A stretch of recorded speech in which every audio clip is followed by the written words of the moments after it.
ఈ రాశి వారికి ఆదాయం 11గా మరియు వ్యయము ఇక్కడ 5గా గోచరిస్తూ ఉంది. రాజ్యపూజ్యం 7గా, అవమానము 6గా ఉంది.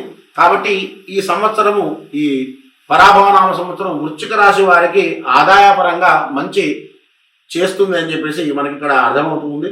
ఇక ఈ రాశి వారి యొక్క స్వభావాన్ని చూసినట్లయితే ఈ రాశి వారు బహుశక్తి యుక్తులను కలిగి ఉంటారు.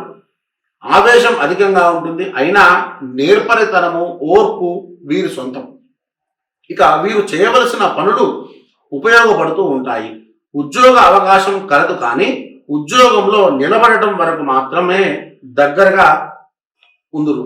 వీరు రహస్య ప్రవృత్తిని చేపడుతూ ఉంటారు. అంటే వారికి సంబంధించినటువంటి విషయాలు ఏవి కూడా మూడో వ్యక్తికి, రెండో వ్యక్తికి తెలియకుండా వారి సొంతంగా అది వారి లోపల దాచుకుని బయటికి ప్రదర్శించాలనేటువంటి ఆలోచన వారికి ఉండదు అని చెప్పేసి మనకి ఇక్కడ తెలుస్తా ఉంది. ఇక వీరి మనస్తత్వము అంత సులువుగా ఎవరికి అర్థం అవ్వదు.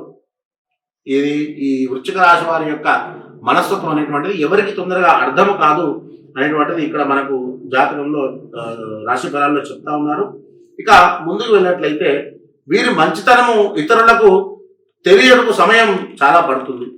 వీరి వివాహ విషయంలో, కుటుంబ విషయంలో ఆలోచన అధికంగా ఉంటుంది. వీరి యొక్క సంవత్సర ఫలాలను చూసినట్లయితే ఆర్థిక పరమైనటువంటి అంశాలపై దృష్టి పెడతారు. ప్రేమానురాగాలను పొందుతారు. ఇక ప్రయాణాలకు ధనమును అధికంగా ఖర్చు పెడతారు. ఎక్కువగా ప్రయాణాలకు ధనం ఖర్చు పెడతారు. కాబట్టి ఈ విషయంలో కూడా కొంత జాగ్రత్త వహించాల్సిన అవకాశం ఉంది.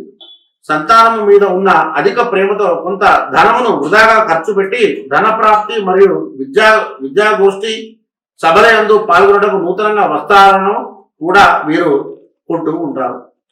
కాబట్టి వృశ్చిక రాశి వారు కొంత మిశ్రమ ఫలితాలు ఉన్నాయి కాబట్టి తగు జాగ్రత్తలు తీసుకోవాలి.